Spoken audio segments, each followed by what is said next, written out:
Delia jogged into the forest, smiling as she listened to her mother's cry to be careful. She was going to play with the fairies. They would keep her safe. Running over upturned roots and thick underbrush, Delia's slipper-clad feet barely touched the ground as she sprinted past the tall elms, moving deeper into the whirly woods. Streaks of sunlight breaking through the thick canopy became fewer and fewer the deeper into the woods she ran, until she reached a moss-covered, sunken grove that seemed to be in perpetual twilight, glints of sunlight from high above flickering like stars in the night sky. Standing on a boulder overlooking the grove, Delia slid down to her rear, folding her arms around her knees as she stared over the expanse of crimson that covered most of the grove. Blood-red flowers, their petals wide and rich, lined the forest floor like a thick canopy. Staring out over the peaceful scenery for a few moments, Delia reached into a small sack she'd slung over her shoulder as she'd left home today. Pulling out a biscuit, hard and cold from the time that had transpired between breakfast and now, she tossed it idly into the air a few times, catching it only to study the crumbling edges. The flowers rippled like the surface of a pond you threw a rock into, as the quiet calls of the far birds fell silent. Delia smiled, looking down at the sea of red expectantly. "It's okay," she said, catching the bread in one hand. "It's just me. Come on out." A faint buzzing like the wings of a bee fluttered from several points beneath the red petals, glittering points of light glowing from beneath the darkened leaves. "I brought food today," Delia said, holding up the biscuit high in the air.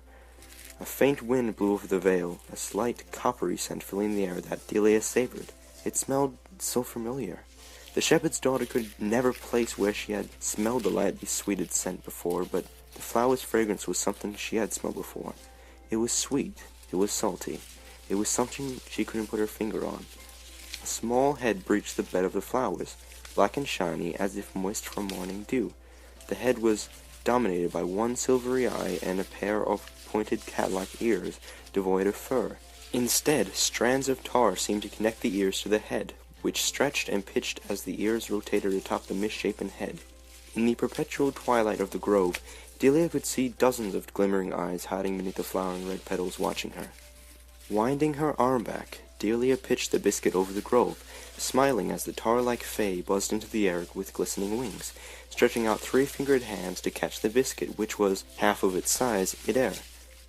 The creature gave a flash of sharpened fangs as it bit into the bread, fluttering slowly back into the foliage below, rending off a piece of crispy bread which it noisily chomped on. Arms stretched out, tiny yellow bones visible beneath the holes in the tar as they elongated, tearing off small portions of bread as it came within reach.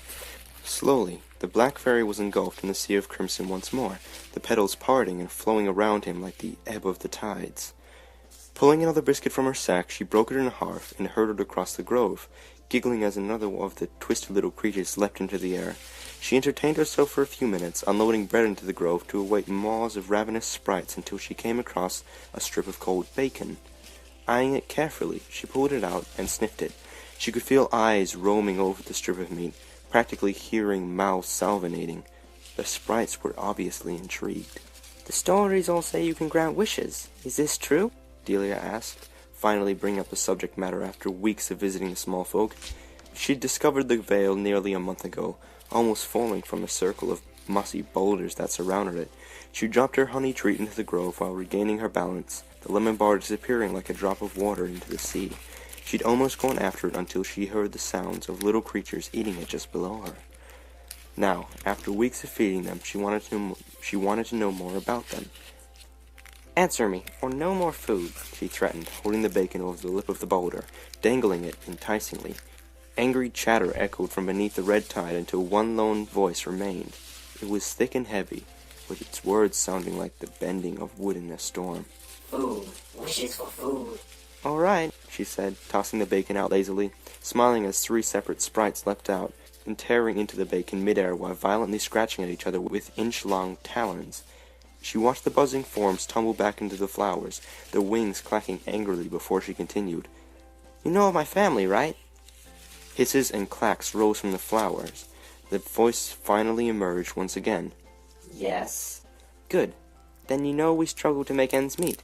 The sheep produce just enough wool to clothe us, and their meat is just enough to keep us fed. Between the animals we raise and the herbs we sell from the forest, we can barely pay our taxes, and now my father has fallen ill." The voice, hoarser this time, rasped, "Food?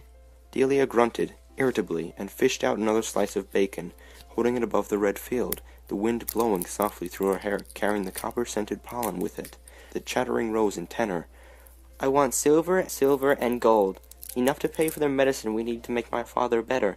Give me this, and I'll continue feeding you as I have been." She threw the bacon down into the flowers to punctuate her statement, smiling as she heard the tiny beings scrap amongst each other, jockeying to get a slice of the salty meat.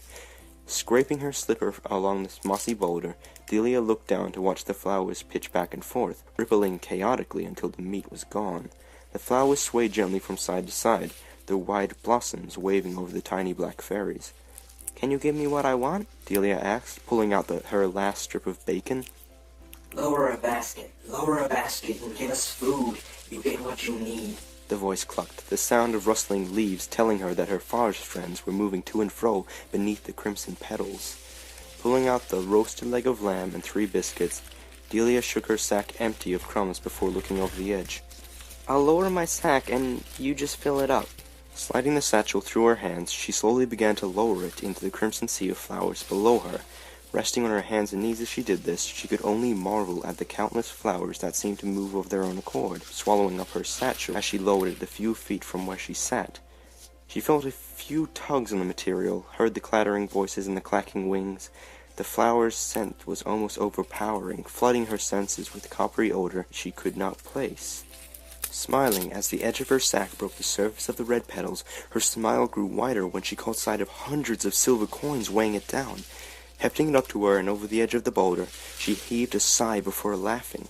Grabbing a biscuit, she threw it over the grove in thanks before plunging her hands into the bags of coin. Each coin was thick but heavy, with a worn face embossed on each one. Etchings around the edges in strange languages she couldn't make out. Shifting her knees, she was surprised to see the boulder beneath her bore a similar symbol beneath the fuzzy moss. Dropping the coins back into the satchel, she scraped away a few feet of moss to reveal a myriad of unidentifiable sigils. They were carved around the lip of the grove at the edge of the boulder. Beneath them were crude engravings of fairies, not like the ones in the vale before Delia, but with butterfly wings and childish grins. Taking out of the coins, she flipped it over to examine the raised features of the regal-looking figure. The sigils on the other side of the coin looked like the ones forming a ring around the grove, the carved stone twinkling merrily as the carvings had been inlaid with metal. "Food," the voice hissed, catching Delia's attention. "Food for treasure." "Oh yes, here's the main course," Delia said, grasping the leg of lamb and tossing it out into the vale as far as she could. Spinning in a lazy arc, a dozen black tar fairies leapt from the ruby forest floor, latching onto the leg and dragging it down into the depths below. "Why is there a ring of fairy riding around your grove?" she asked, one hand cupping the bulging sack of silver in her lap. The voice didn't answer at first, but after a few moments of gnashing teeth and noisy chewing, she got her answer. "Cage, keep us here." "You're caged? Why, who would do that?" she asked, outraged that her friends were kept imprisoned. Fairies were supposed to live in the forest freely. The voice crackled as it answered. "We did, and fighting with others goes into hiding. Shh, keeps them out while keeping us in." "Oh," she said, moving to stand up. "Well then, I guess I'll leave you to your meal. Thank you for the silver." The fairies hissed low, moving amidst the flowers as she stood over them. "Meal isn't over." "Well, that's all the food I brought. I'll bring more next time, I promise," she said, grabbing the slings of her satchel. Lifting the satchel up as she pushed herself to her feet, Delia grunted from the weight on her back before hearing the sound of fabric ripping. Before she could react, the back of the sack was split wide open, pouring the coins back into the vale below, the silver coins clinking together as they hit the boulder and bounced about wildly. Spinning, Delia made a mad grab at some of the falling coins, dropping to her hands and knees to scoop at some as they fell below. "No!" she screamed as her hands grasped on the air. The satchel over her back stirred, catching her attention. She screamed once more as she heard the buzzing of wings from behind her, catching sight of one of the one-eyed fae launching itself from her sack. 2 firm handholds on the back of her dress as it flew over the edge of the boulder, clattering loudly. Delia wobbled from her precarious position, slapping her hands onto the mossy boulder's side to try and brace herself against the miniature creature's tugging. She felt secure, too, at least until her blue eyes met the silver ones beneath the petals. Leaping with savage hisses, 3 fairies buzzed from their vermilion cover, their three-fingered hands grasping onto her forearms, their skin sizzled against hers, searing tar being poured over her pink flesh like water over hot coals. Their grip sank into her arms, drawing blood, causing her to scream in agony as they pulled her over the side.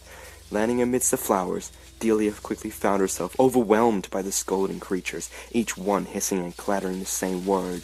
Now the meal will begin, the voice said as the fairies closed in on her. Their teeth bit into her flesh, tearing it away in long, stringy bits, while claws pulled away her muscle. Delia screamed and thrashed, the scent of her own coppery blood filling the air, mixing with the same odor as the flowers. Howling madly, she struggled to stand, to knock the hungry pests away, but she was feeling warm as if she were going to sleep. The pain was slowly fading away as her eyes blinked wearily, her head rising up to breach the crimson canopy above. Fresh air! She tried to take a gulp of it, but she found she couldn't breathe. Looking around, she tried to scream, as instead of a sea of flowers, she was greeted by a sea of bloody faces. "They got you," one head rasped, sounding dejected.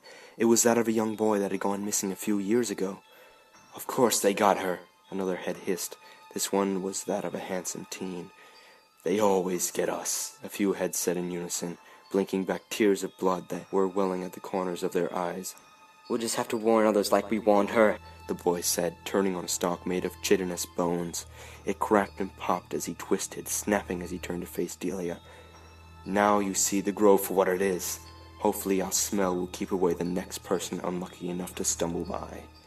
Delia wailed her voice, dying on the wind as the fairies below wormed their magic over her, changing her appearance from that of a talking head on a spine to that of a beautiful red flower. Delia spread her petals wide, opening up the bulb of her flower, coughing out the stench of blood for all to smell.